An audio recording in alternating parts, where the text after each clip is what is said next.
Assalamualaikum warahmatullahi wabarakatuh. Alhamdulillah rabbil alamin, wal aqibatu lil muttaqin, wal hadi ila siratim mustaqim. Asyhadu an la ilaha illallah wahdahu la syarika lah, wa ashhadu anna Muhammadan abduhu wa rasuluh. Allahumma salli ala sayyidina Muhammad wa ala alihi wa sahbihi wa sallim. Allahumma rzuqna al-ilma wal-fahma wal-aqla wal-hikma. Allahumma rzuqna fahman nabiyyin wa hifzal mursalin wa ilhamal malaikatil muqarrabin, amma ba'd.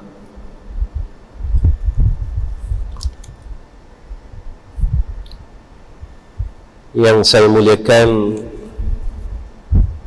barisan pengurusan tertinggi Lembaga Amanah Kebajikan Masjid Negeri Sarawak, yang saya kasihi sekalian para asatizah,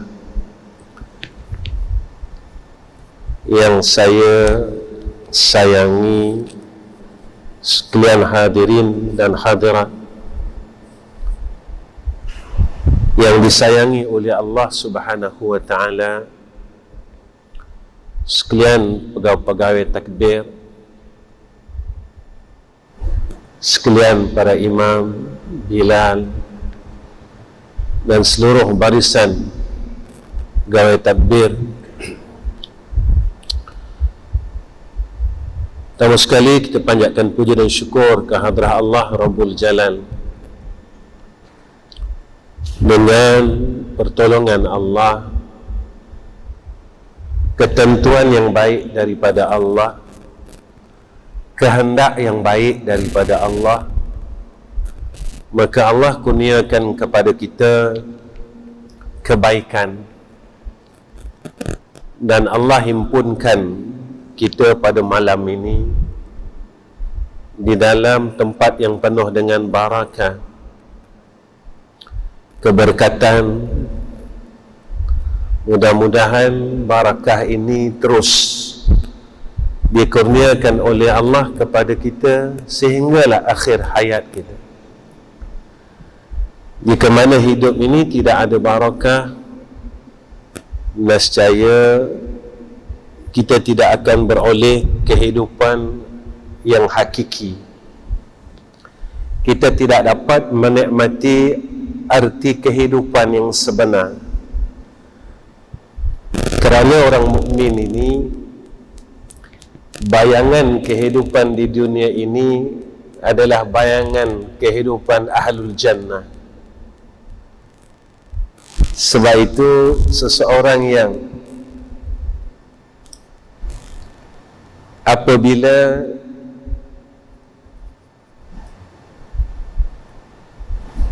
dia mengharap untuk masuk jannah Allah,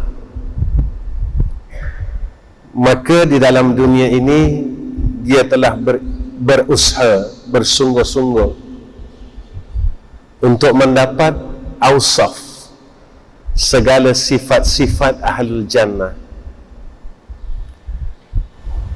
Seseorang yang menginginkan dan terlalu mengharapkan jannah Allah di dalam kehidupan ini bermula daripada akal balighnya, dia akan bersungguh-sungguh memelihara akan segala sifat-sifat ahli syurga itu supaya tidak dicabut oleh Allah semasa di dalam dunia ini. Seseorang yang apabila dia digelar sebagai mahasiswa, maka tentu dia ada kriteria sebagai mahasiswa. Seseorang yang digelar sebagai orang yang bijak, tentu dia mempunyai ausaf beberapa sifat kebijaksanaan. Maka sebab itulah ada kalam syair Jauhari yang mengenal manikam.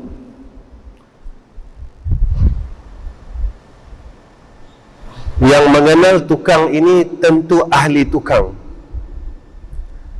Yang mengenal ahlul Quran ini, ahlul qiraah ini tentu ahlul Quran.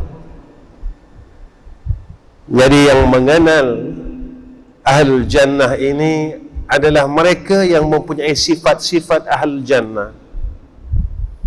Sebab itu tuan-tuan, apa yang Allah nyatakan kepada kita dalam Al-Quran, ya ayyatuhan nafsul mutmainnah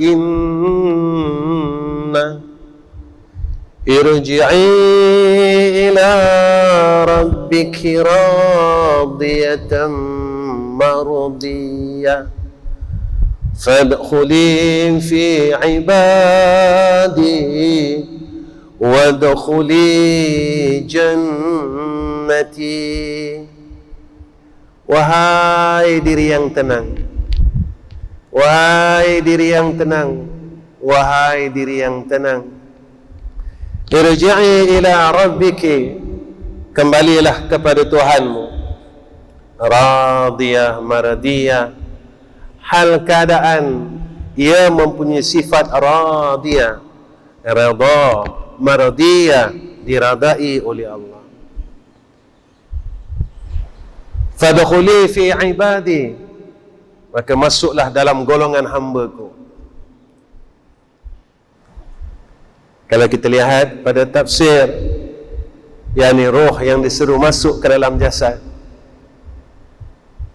Fadkhuli fi ibadi, masuklah dalam golongan jasad hamba-hamba Allah.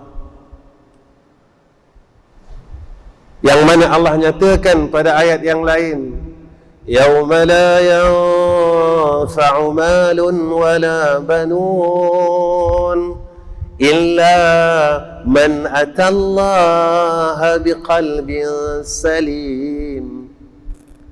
Saat itu la yanfa', tidak ada manfaat, malun wala banun, harta dan anak pinak. Dua perkara ini disebut oleh Allah. Jika kita besarkan makna perkataan ini, dunia dan makhluk.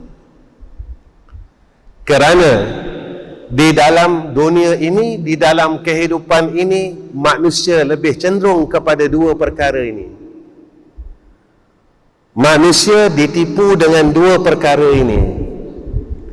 Manusia lebih asyik dengan dua perkara ini, malun, banun, harta dan sekalian makhluk. Lalu Allah mengingatkan kepada kita, la yanfa', tidak ada manfaat, tidak ada faedah, tidak ada gunanya langsung. Melainkan kata Allah,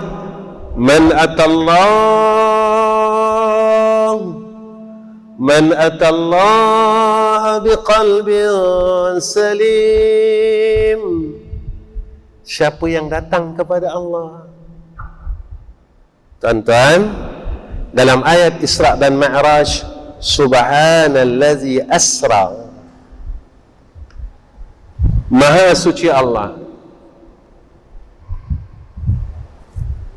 allazi asra, yang mana zat yang maha suci ini telah menjalankan, telah mengisrakan satu perjalanan.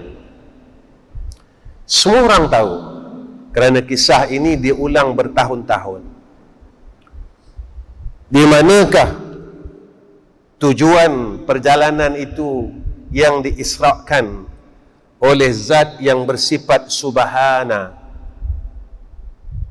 Ila hadratihi Allahu.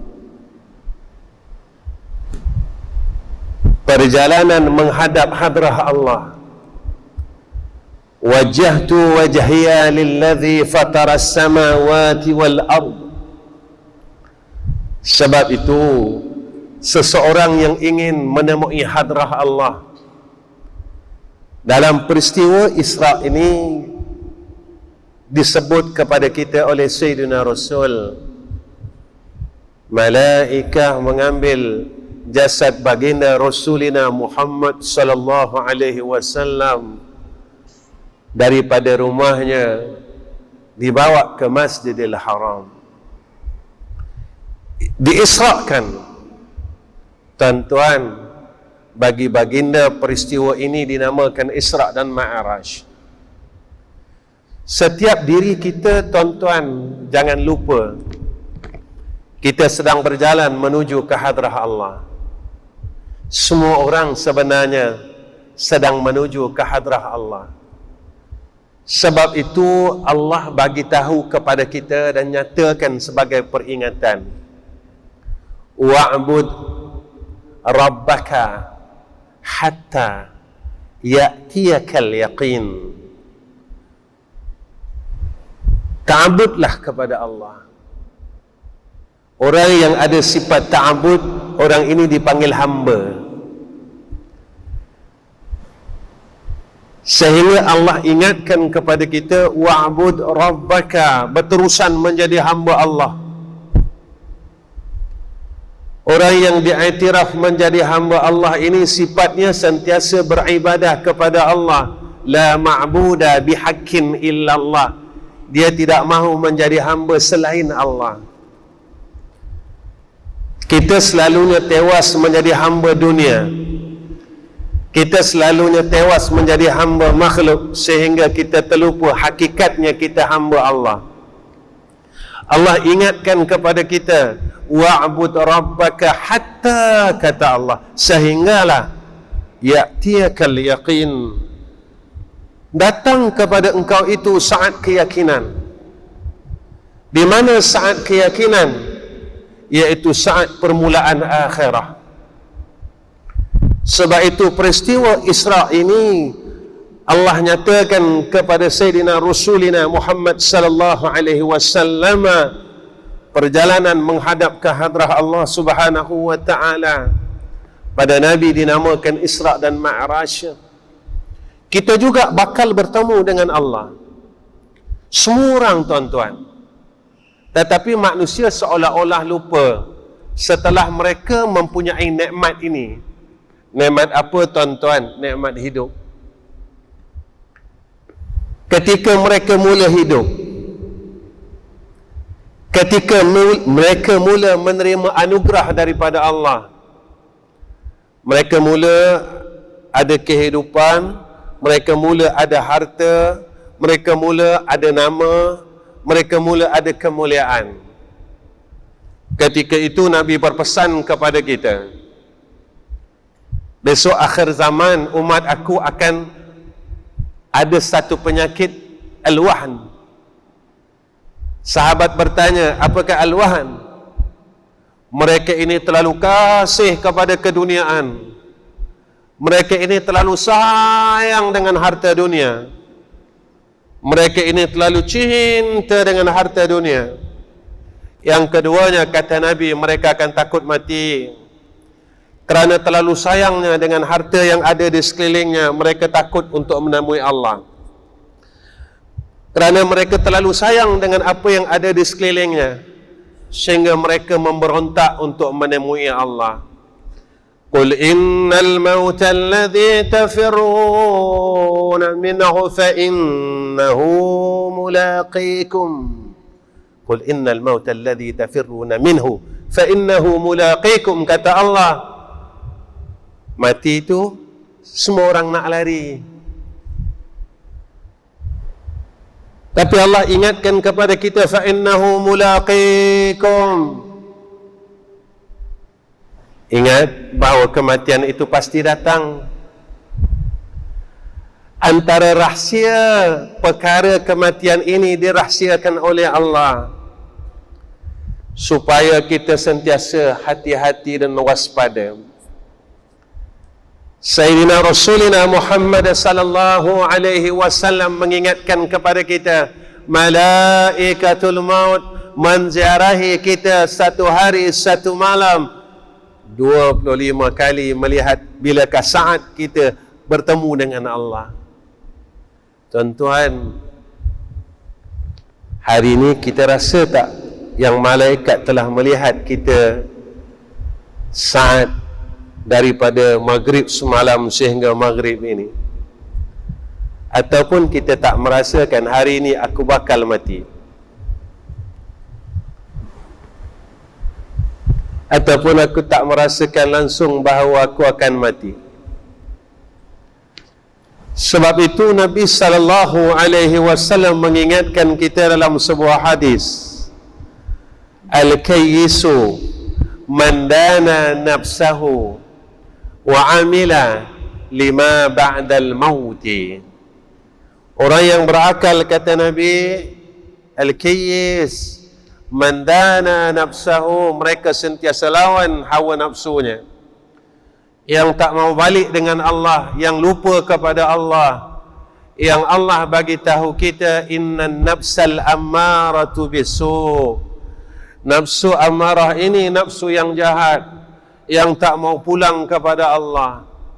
Lalu mereka yang bijak, kata Nabi, mandana nafsahu, mereka sentiasa lawan hawa nafsunya yang tak mau balik dengan Allah. Wa amila lima ba'dal mauti, dan orang yang bijak, mereka ini beramal bagi barang selepas mati. Sebab itu tuan-tuan, hamba Allah ini, mereka memikirkan tentang kehidupan selepas hidup ini. Mereka tidak banyak memikirkan tentang hidup ini. Mereka memikirkan hidup selepas hidup. Di dalam dunia sekarang, semua orang ada kenderaan. Pastikah kita telah ada kenderaan di akhirat, tuan-tuan? Kita dengar peristiwa Isra' dan Ma'raj, Nabi ada kenderaan akhirat itu digelar dan semua orang tahu, Buraq. Pastikah kita besok di akhirat tidak berjalan kaki di hadapan Allah? Kita tidak merangkak seperti mana yang disebut oleh Sayyidina Rasulina sallallahu alaihi wasallam di yaumul mahsyar. Kita tidak susah berjalan di yaumul akhirah kerana kita tidak mempunyai buraq. Kita akan tersangkut di titian sirat disebabkan dosa kita yang terlalu banyak dengan Allah. Allah nyatakan kepada kita, walau tara idzil mujrimuna nakisu ru'usihim 'inda rabbihim. Orang yang balik mereka ini hal keadaan mereka bawa dosa dan maksiat, hati mereka tidak bersih, dalam keadaan mereka banyak dosa dengan Allah. Ustaz, saya tak ada dosa rasanya. Ujub ini bukan dosa, kibir ini bukan dosa, sum'ah itu bukan dosa, riya itu bukan dosa, hubud dunia bukan dosa, hubujah bukan dosa, tamak itu bukan dosa, tidak rada dengan qada Allah bukan dosa, kasih dengan keduniaan bukan dosa. Tuan-tuan, kalau kita sakit zahir, semua orang beri takziah pada kita. Tetapi kalau batin kita sakit, tuan-tuan, tidak ada siapa pun yang mempedulikan kita. Ketika hati kita sakit, tuan-tuan, sakit apa? Hati kita penuh dengan hubbud dunia, kasih dengan keduniaan. Hati kita penuh dengan kesombongan dengan Allah. Hati kita penuh dengan ujub, merasa diri kita terlalu baik, sehingga kan kita merasakan akulah ahlul jannah. Walhal syarat untuk masuk syurga Allah ini terlalu berat, besar, dan sehingga kan Imam Syafi'i tawaduknya dia menazamkan satu nazam. Tuan-tuan, ini Imam Asy-Syafi'i. Ilahi las tulil firdausi ala. Ya Allah, aku ini tidak layak untuk masuk syurga Engkau. Ini Imam Syafi'i, tuan-tuan. Bagaimana kita yang tidak setaraf dengan Imam Asy-Syafi'i boleh mengaku bahawa kita ahli syurga? Boleh mengaku yang aku ini adalah ahli syurga Allah. Imam Asy-Syafi'i rahimahullahu ta'ala mujtahid mutlak, masih lagi mampu mengatakan wala aqwa ala naril jahimi.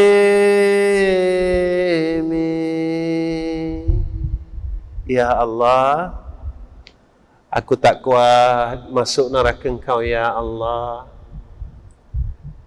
Tuan-tuan, selama kita hidup 40 tahun, pernah tak kita cakap dengan Allah, ya Allah, jika mana aku masuk ke dalam neraka-Mu, nescaya aku tidak akan berpeluang, ya Allah, untuk merasa kenikmatan syurga-Mu. Ataupun kita memang terlalu yakin kita ahli syurga Allah. Saya selalu berpesan dengan diri saya, jikalah insan yang sehebat Imam Asy-Syafi'i rahimahallahu ta'ala masih boleh mengakui bahawa dia tidak layak menjadi ahli syurga dan dia itu tidak kuat untuk duduk dalam neraka Allah, mana mungkin kita ibadah yang tidak seberapa ini, akhlak yang tidak baik ini, kita boleh mengatakan dan selesa bahawa aku ini ahli syurga dan tidak akan masuk neraka Allah. Penyakit hati yang ada dalam diri kita, tidak ada siapa yang akan mengasihaninya. Tapi kalau kita sakit jantung, orang akan ramai-ramai doakan kita sebelum kita dah buat pembedahan. Orang akan semayang hajat, tuan-tuan, ya Allah, selamatkanlah Tuan Haji ini yang akan membuat pembedahan jantung pada esok hari. Tetapi tuan-tuan, ketika hati kita benar-benar rosak, hati yang penuh dengan hasad dan dengki, hati yang penuh dengan ujub yang merasa kita dalam kebaikan, hati yang penuh dengan hubbud dunia, yang sehinggakan penyakit hubbud dunia yang ada pada kita, tuan-tuan, kita sanggup kehilangan Allah daripada kehilangan harta kita. Kasihnya kita dengan dunia ini, kita sanggup meninggalkan Allah demi harta kita, demi dunia ini. Biar aku miskin Allah, tetapi jangan aku miskin harta dunia. Walaupun Allah memberitahu kepada kita ad-dunya mata'ul ghurur, dunia itu tipu daya, kata Allah, la'ibun wa lahwan, tetapi kita masih lagi ditipu dengan perkara yang sama puluhan tahun. Tuan-tuan, dalam peristiwa Isra dan Mi'raj, Allah didik kita. Perkara pertama yang perlu kita selesaikan adalah qalbun kita. Sebab itu berlakunya penyucian. Pada saya, tuan-tuan, saya tak berani nak mengatakan bahawa hati Nabi kita Allahu, hati baginda Rasulullah sallallahu alaihi wasallam itu kotor. Saya tak berani mengatakan bahawa malaikat Jibril alaihissalam membuang kotoran dalam hati qalbun Nabi Muhammad sallallahu alaihi wasallam. Tetapi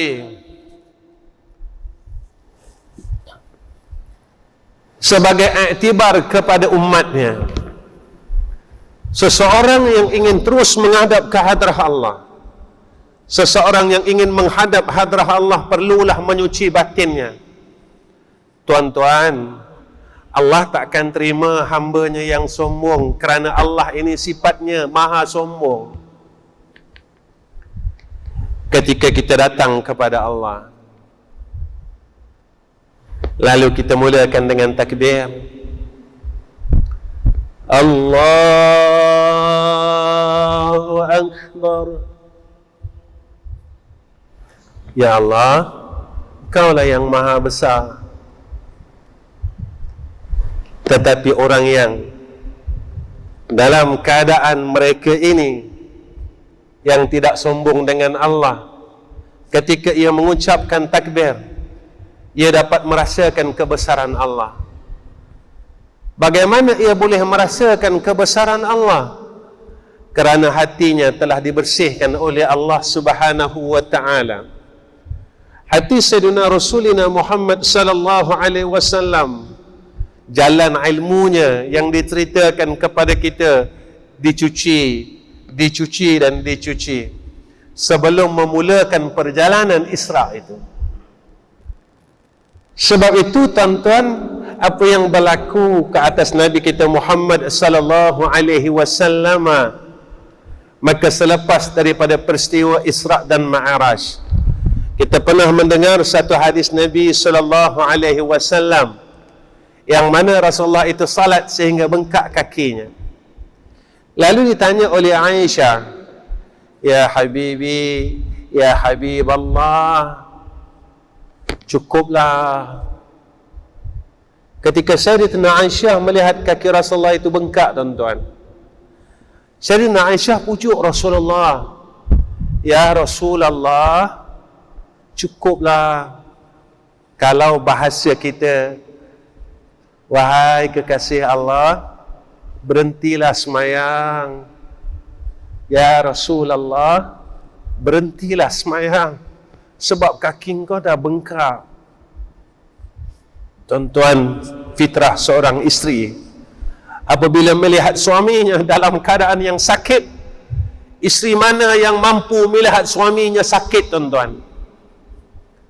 Tidak ada seorang isteri yang salihah yang mampu melihat suaminya sakit, tuan-tuan. Tidak ada seorang isteri yang salihah. Sayyidatina Aisyah bagi tahu kepada Rasulullah, "Ya Rasulullah, ya Habib Allah, berhentilah salat kerana kakimu telah bengkak, ya Rasulullah." Apa jawab Nabi sallallahu alaihi wasallam?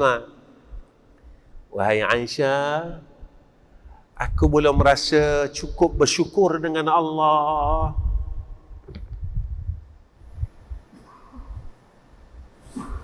Tuan-tuan, kita dah rasa hebat ya, tuan-tuan.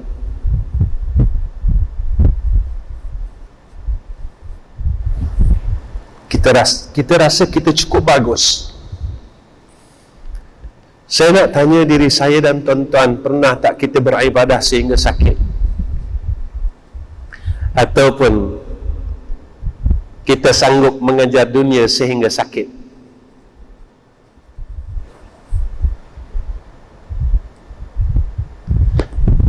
Tuan-tuan, Nabi sakit kerana merindui Allah.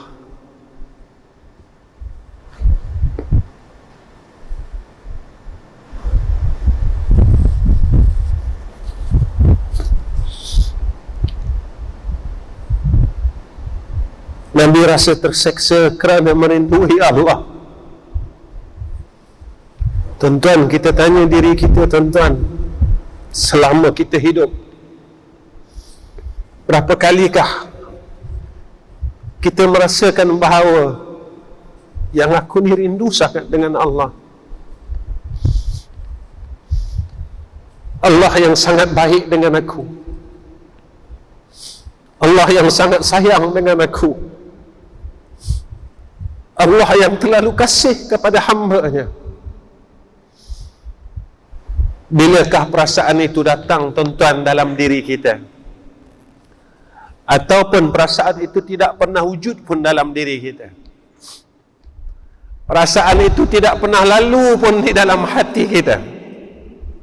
Perasaan itu tidak pernah ada pun dalam hati kita. Walhal sayangnya Allah kepada kita, tuan-tuan, saat kita bodoh, kita meminta ilmu kepada Allah, lalu Allah memberikan kita pengetahuan sehingga kita menjadi seorang alim, orang yang bijak. Tetapi kita ingat atau tidak akan si pemberi ilmu itu,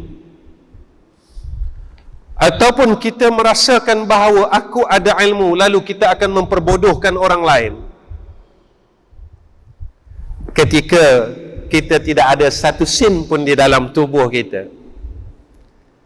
Lalu Allah memberikan kita harta sedikit demi sedikit. Kita rindu tak pada yang pemberi harta itu, yang telah memberikan kita, menganugerahkan harta itu? Tuan-tuan, inilah hamba Allah. Hati yang bersih, yang sentiasa bertawajuh kepada Allah Subhanahu wa ta'ala. Hati yang sentiasa memandang ke hadrah Allah Subhanahu wa ta'ala. Hati yang sentiasa mengingati Allah Subhanahu wa ta'ala, sehingga Allah ingatkan kepada kita, udhkuruni adhkurkum. Kalau engkau ingat aku akan sentiasa ingat engkau. Tuan-tuan, hari ini berapa kali kita ingat Allah? Saya tanya diri saya, tuan-tuan tanya diri tuan-tuan.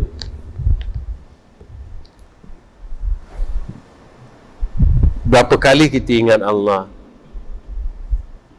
Berapa kali kita sebut nama Allah? Berapa kali kita panggil nama Allah?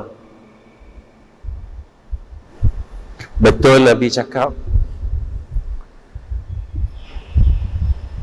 umat aku ini, manusia ni, kata Nabi, dia akan ingat Allah dalam dua hal. Satu, bila dia susah sangat. Bila dia susah, dia akan ingat Allah. Tapi bila dia senang, dia akan tinggalkan Allah, kata Nabi.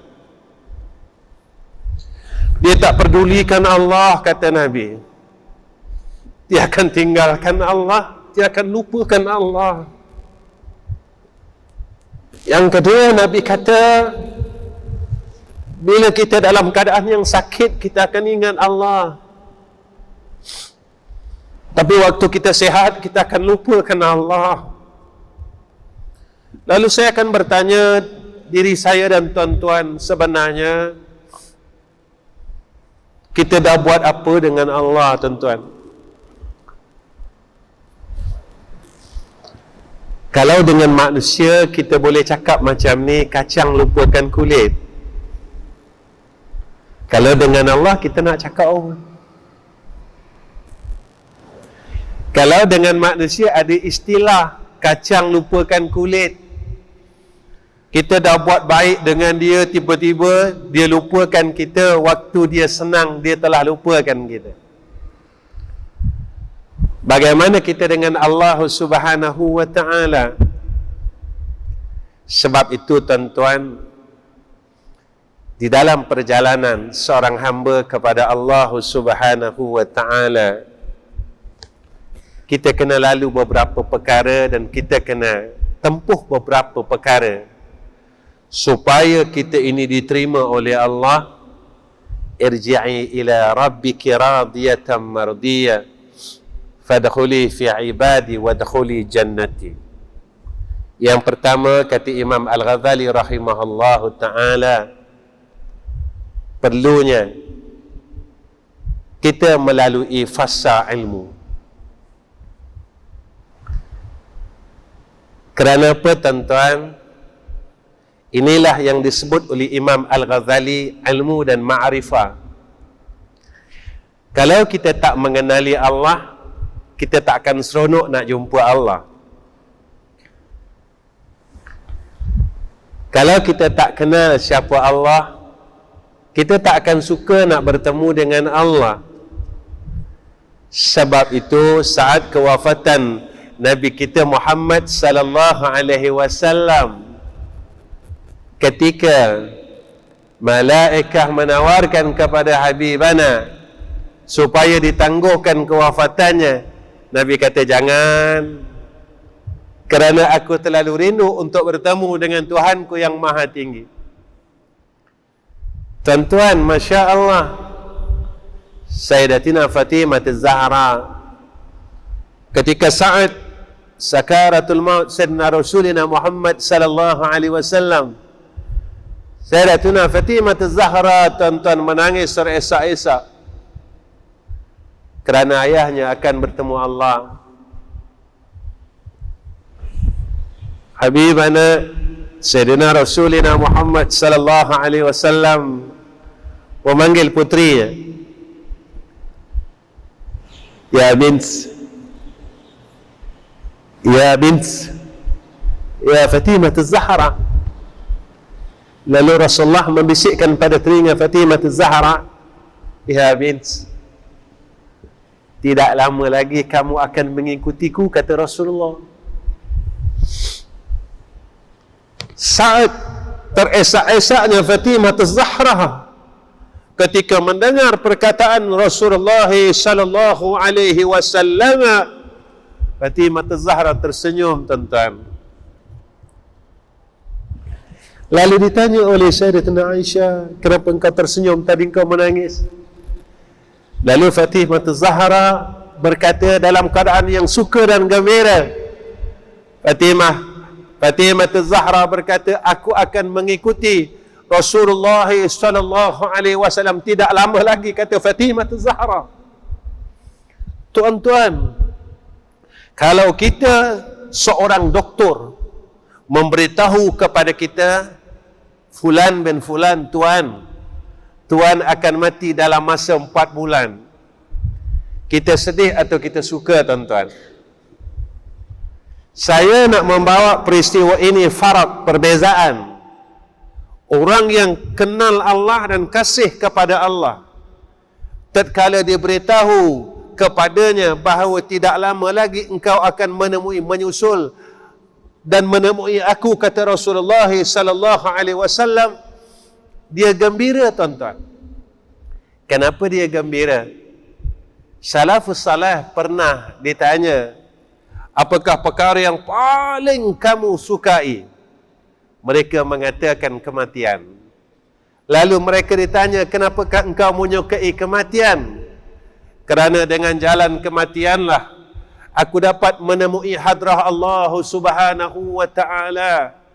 Dan dengan jalan kematianlah aku dapat menemui akan kekasihku Habibana Sayyidina Muhammadin sallallahu alaihi wasallam.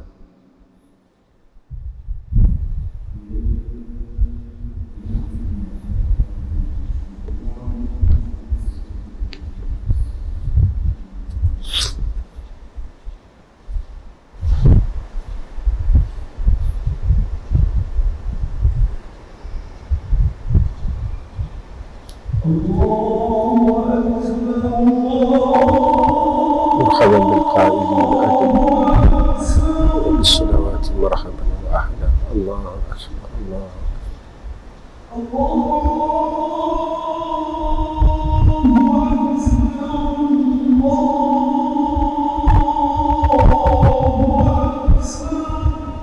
الله أكبر.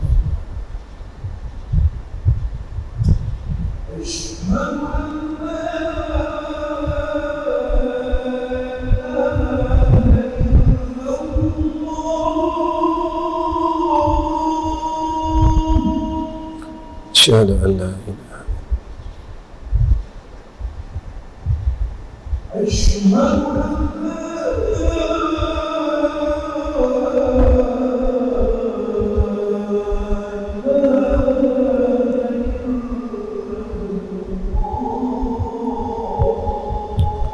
أشهد أن لا إله أشهد أن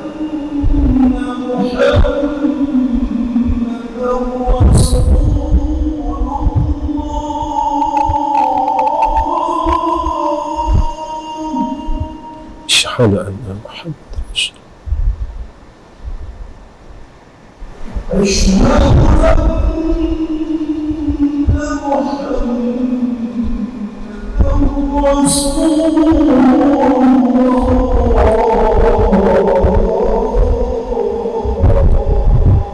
أشهد أن محمد رسول الله.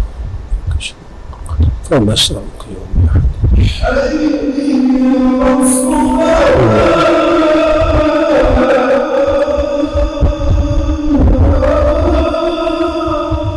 لا حول ولا قوة إلا بالله العلي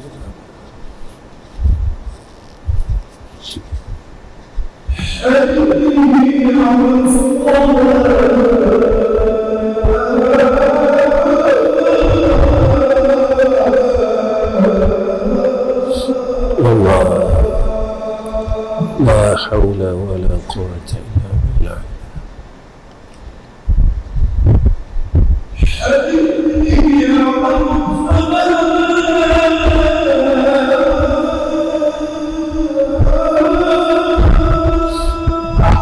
لا حول ولا قوة إلا بالله.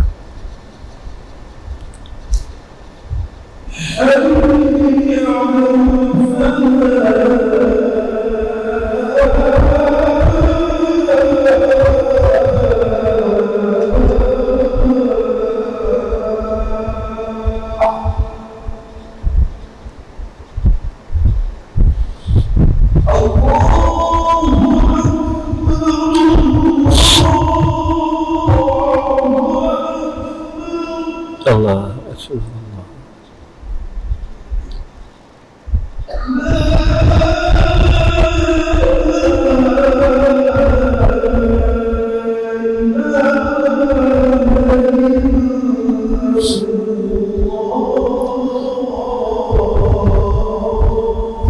لا إله محمد رسول الله صلى الله عليه وسلم. الصلاة القائمة اهدي وبعث المقام المحمد الذي إنك لا تخلف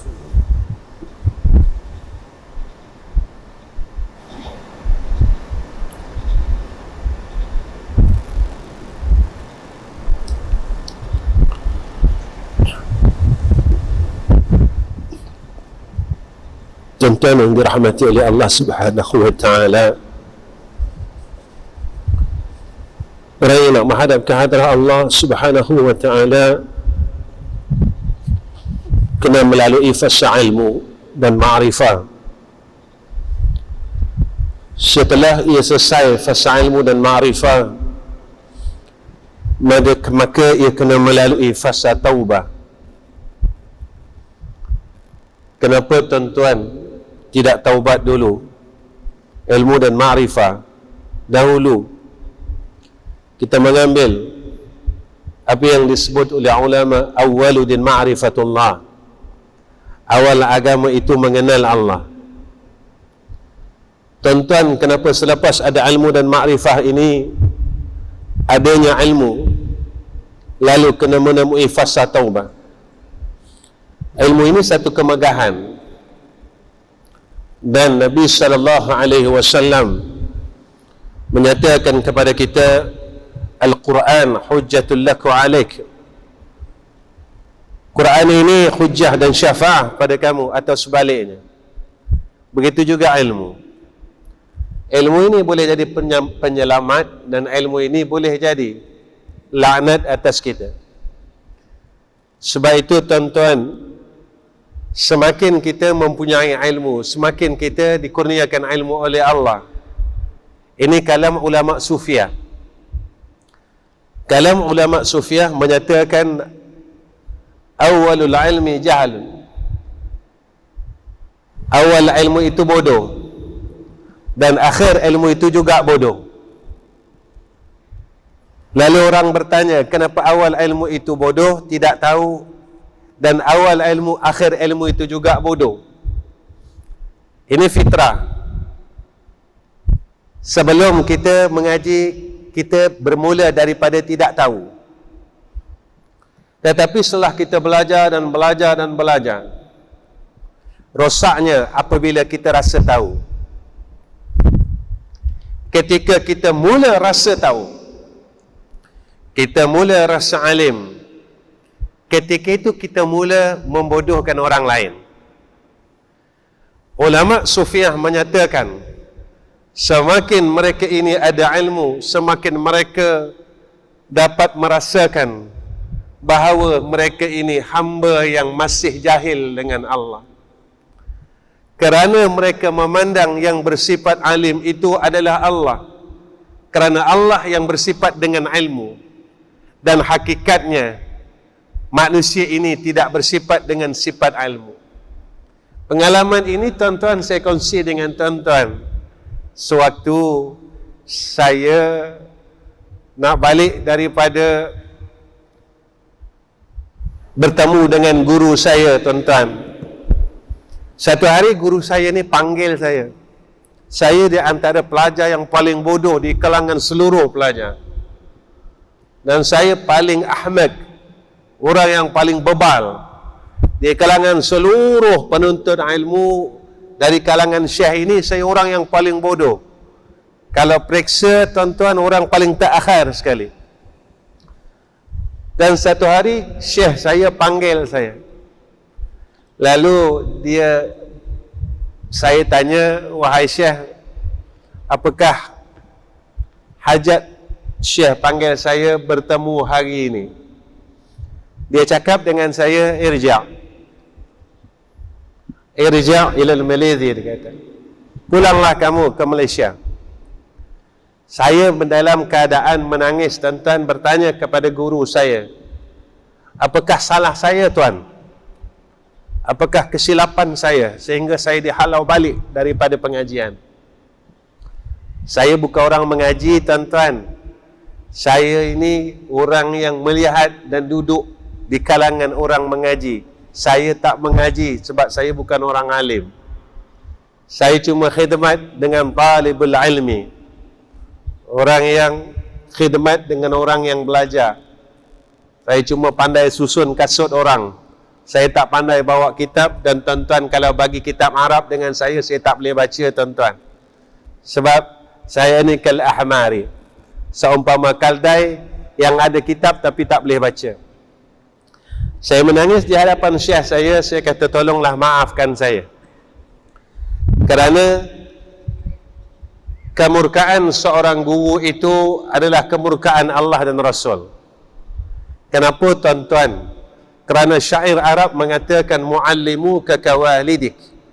Guru kamu ni seumpama dua ibu bapa kamu.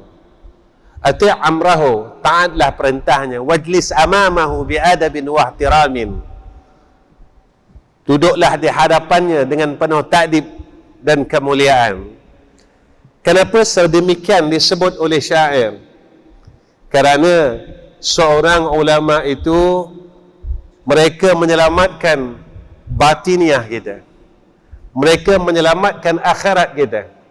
Supaya di akhirat besok kita tidak dilemparkan oleh Allah ke dalam neraka Allah. Ibu bapa dunia ini, mereka menyelamatkan kita daripada kesusahan dunia. Kita tak makan, kita sakit, dia selamatkan. Tetapi guru kita, dia menyelamatkan akan kesusahan dan kesengsaraan akhirat.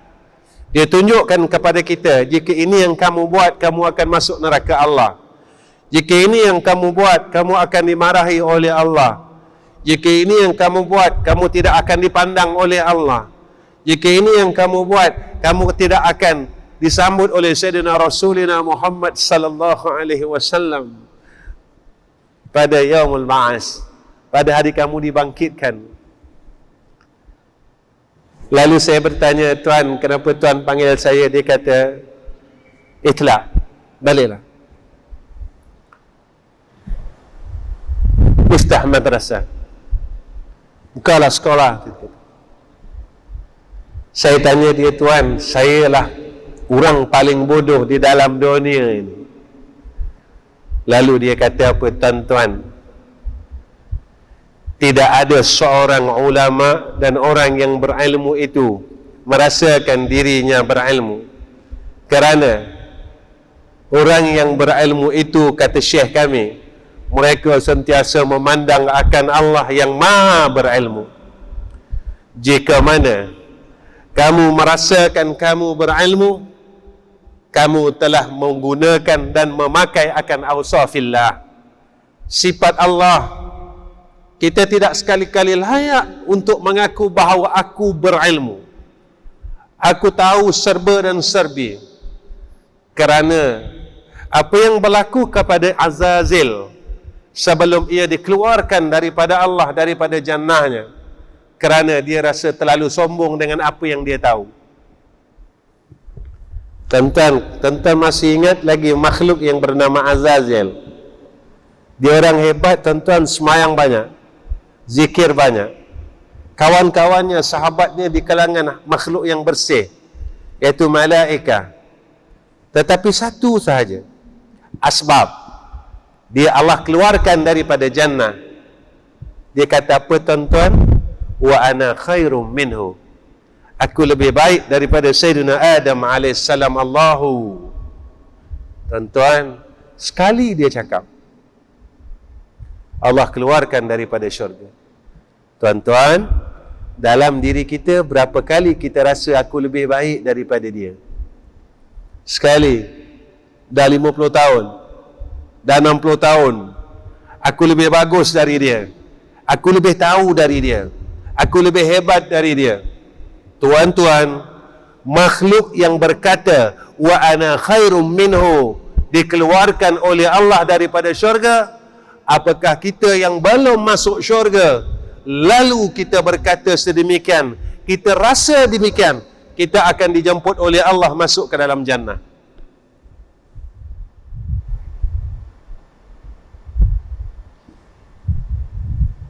Kalau kita masih ada rasa demikian, bolehkah kita, Allah panggil kita masuk ke dalam syurga Allah?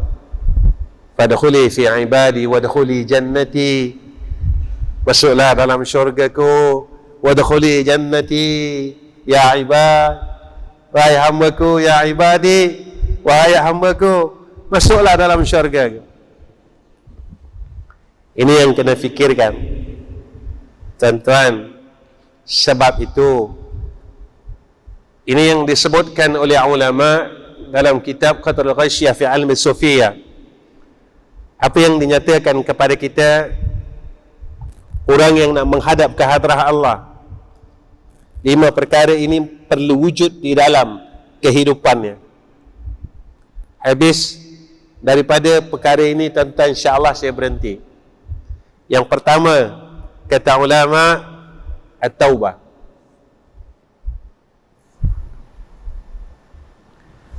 Sayyidina Rasulina Muhammad sallallahu alaihi wasallam beritahu kita, aku bertaubat kepada Allah satu hari satu malam 100 kali. Tuan-tuan, kita dah belum bertaubat hari ini 100 kali. Ustaz, alhamdulillah saya 100 kali. Maqam kita sama dengan maqam Sayyidina Rasul. Berani, tuan-tuan, kita letakkan maqam kita sama dengan maqam Sayyidina Rasul? Tuan-tuan, sampai sekarang kita masih lagi tak berhenti buka aib orang lain, baca aib orang lain, tengok aib orang lain. Bolehkah kita meletakkan amalan kita sama dengan amalan hamba yang dimaksumkan oleh Allah? Berapa istighfar kita, tuan-tuan, hari ini? Kita kena tanya, tuan-tuan. Yang pertama, yang keduanya, perlu ada kenderaan yang baik, iaitu kata ulama himmah, kesungguhan untuk menghadap hadrah Allah. Tuan-tuan, saya tanya diri saya dan saya tanya tuan-tuan. Umur saya 50 lebih, tuan-tuan. Selalu orang kata, Ustaz, jangan cakap umur, dia kata. Saya tak malu cakap umur saya dan saya tak kisah cakap umur saya. Sebab saya tak cakap pun saya mati, saya cakap pun saya mati. Tidak ada faedah pun kalau orang tanya saya tak cakap. Tak ada faedah pun, tuan-tuan.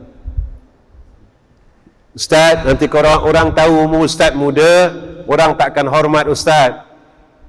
Tuan, biar kita dihina dalam dunia, tetapi kita dimuliakan oleh Allah Subhanahu wa ta'ala. Biar kita kehilangan dunia, tetapi kita tidak kehilangan pemilik dunia. Biar kita kehilangan harta, tetapi kita tidak akan pernah hilang pemilik harta. Biar kita kurang dunia sekalipun, kita tidak akan pernah hilang akan pemilik dunia, iaitu Allah Azza wa Jal. Saya tanya diri saya dan tuan-tuan, keinginan kita, kesungguhan kita. Umur saya 53 tuan-tuan tahun ini. Dalam masa 53 tahun, berapa kalikah hati saya teringin untuk masuk syurga Allah? Tuan-tuan kena tanya diri tuan-tuan. Selama tuan-tuan hidup, berapa kalikah tuan-tuan teringin sangat nak masuk syurga Allah? Atau perempuan tuan-tuan dalam hidup tuan-tuan tak pernah terasa teringin itu? Kita tak boleh tipu Allah tuan-tuan. Selama umur kita 60 tahun, berapa kali kita rasa, ya Allah, aku teringin sangat nak masuk syurga Engkau, ya Allah. Berapa kali tuan-tuan? Kita tak rasa kan? Sebab kita rasa semayang kita boleh masuk syurga. Kita rasa zikir kita ini boleh masuk syurga tuan-tuan. Kita rasa sedekah kita boleh masuk syurga tuan-tuan. Sebab itu keinginan yang tinggi itu tidak ada di dalam hati kita. Tuan-tuan, kena tanam perasaan ini. Ketiga, kena ada senjata yang kuat, kata ulama, iaitu kena ada amalan yang khususi. Jadikanlah tuan-tuan satu amalan menjadi amalan yang khusus. Apa dia? Jika tuan-tuan baca Quran, jadi Al-Quran itu amalan khususi tuan-tuan. Jika tuan-tuan rajin beristighfar, jadikanlah istighfar itu amalan khususi. Jika salawat, jadikan salawat itu amalan khususi. Kerana kata ulama, dalam orang yang nak berjalan kepada Allah kena ada senjata yang hebat. Kerana apa perlu ada senjata? Kerana di keliling kita banyak tipu daya tuan-tuan. Yang keempat, kerana ada sahabah. Sebab itu pengajaran dalam Isra' dan Mi'raj, perjalanan Nabi bertemankan akan Jibril AS. Carilah sahabah, kata Ibn Atta'illah Askandariyah dalam kitab Hikam, sahabat yang perkataannya sentiasa menunjukkan jalan untuk engkau dekat dengan Allah. Cari kawan ini tuan-tuan.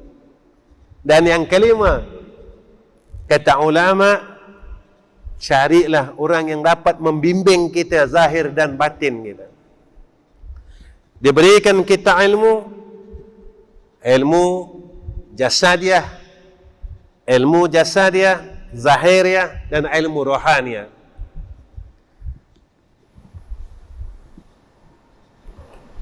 Jangan betulkan semayang saja, tetapi dia tunjukkan cara macam mana diterima salatnya.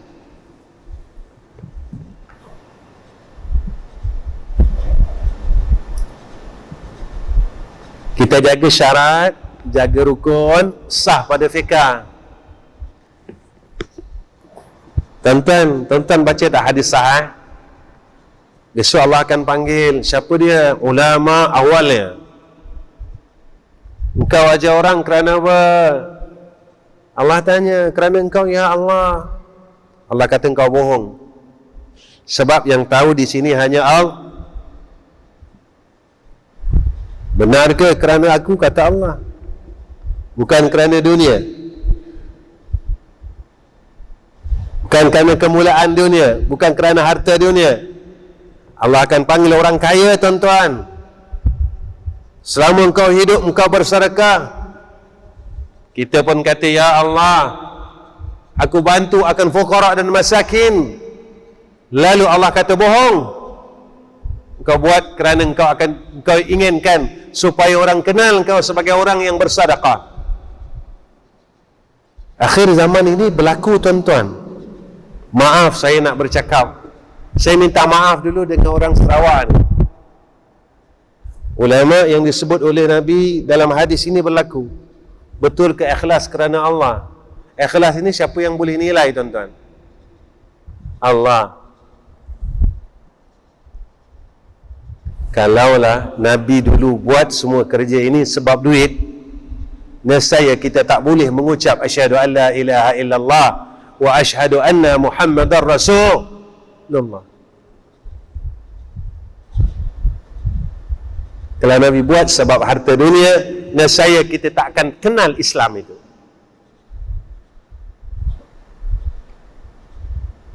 Sekarang zamannya, tuan-tuan, orang bersedekah, lalu orang tunjukkan cara bersedekah.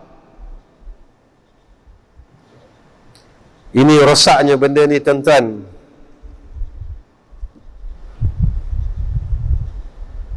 Tuan-tuan kena jaga.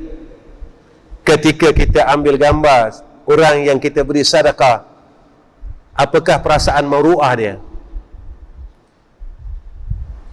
Semua orang satu dunia, satu tempat itu kenal yang kau ni orang miskin. Tuan-tuan pernah tanya tak apa perasaan abang ketika saya ambil gambar dan letak di media massa? Kita pernah tahu tak perasaannya, tuan-tuan? Allah kata bohong. Allah panggil golongan yang ketiga, iaitu qari.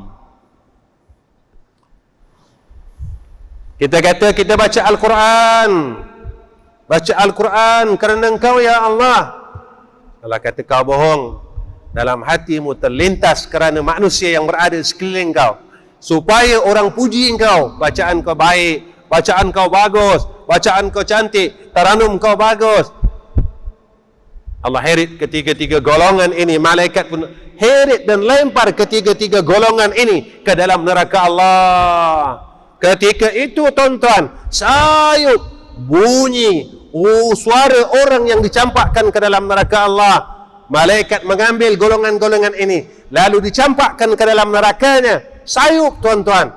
Allah. Rabbana absarna wa sami'na. Rabbana absarna wa sami'na farji'na. Kembalikan kami ya Allah, na'mal salihah, kami nak buat amal salih, inna mukinun, sungguhnya kami telah yakin.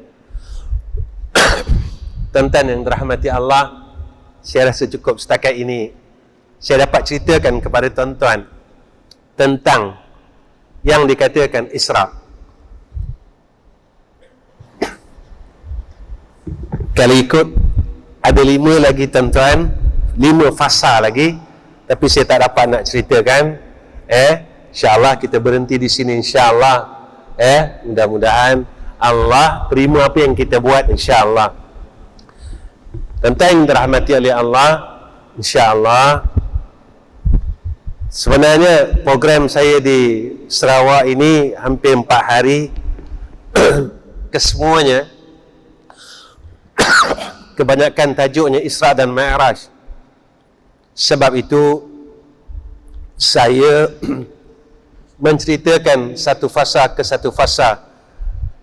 Ayat Isra dan Mi'raj, Subhanalladzi asra bi'abdihi laylan minal masjidil harami ilal masjidil aqsa alladzi barakna hawlahu linuriyahu min ayatina ilal akhir al-ayah.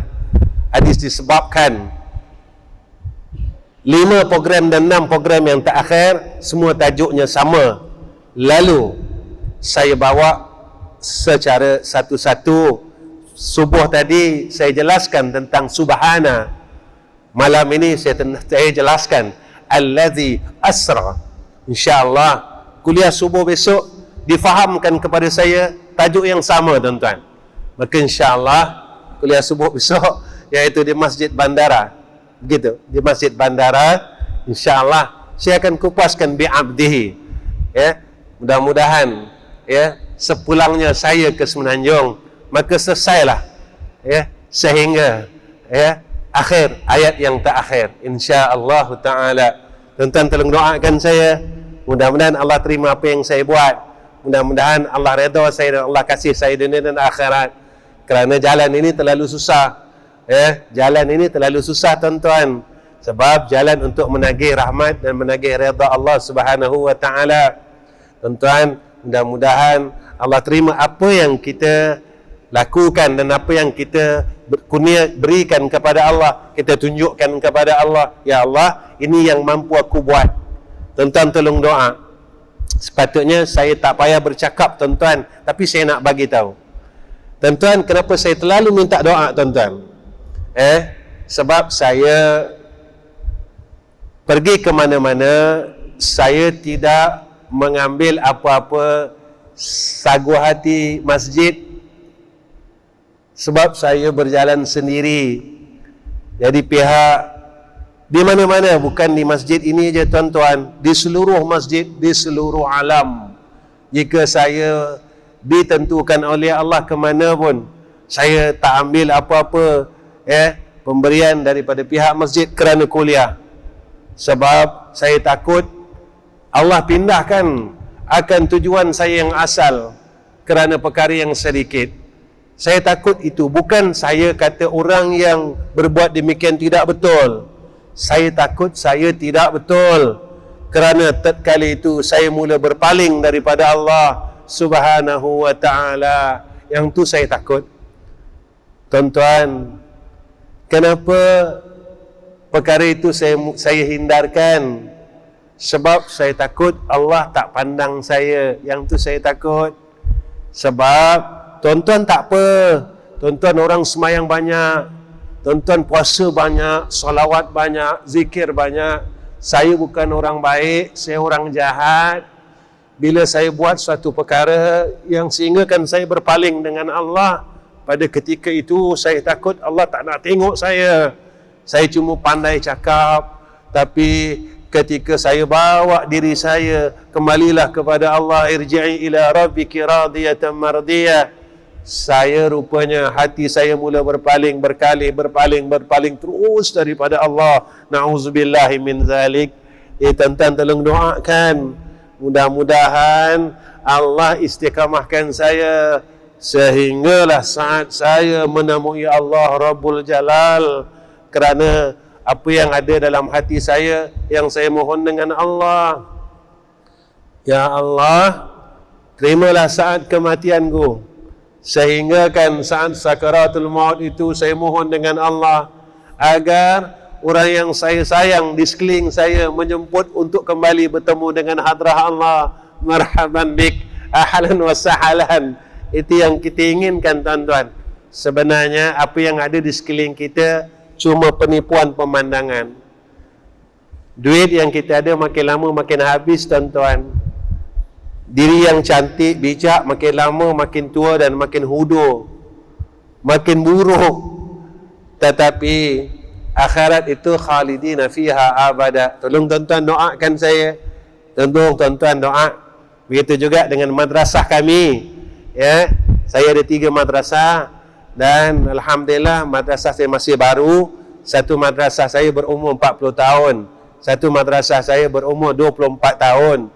Alhamdulillah, saya buat madrasah bukan sebab saya alim, tapi kerana saya bodoh tuan-tuan. Saya orang bodoh. Saya ngaku siap-siap saya orang bodoh. Abal juhala. Segala orang bodoh, saya paling bodoh. Jadi saya buat madrasah kerana nak bantu ummah. Sebab itu saya tak ambil apa-apa bayaran. Makan, minum, api, air. Pelajar saya tak ramai, kadang-kadang sampai 300, kadang-kadang lebih kurang 100 lebih.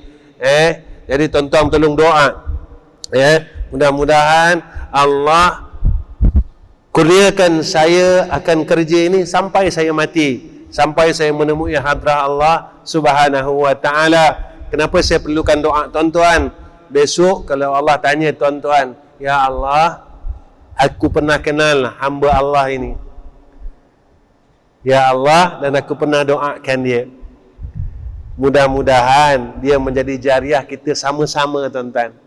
Sama-sama jadi jariah.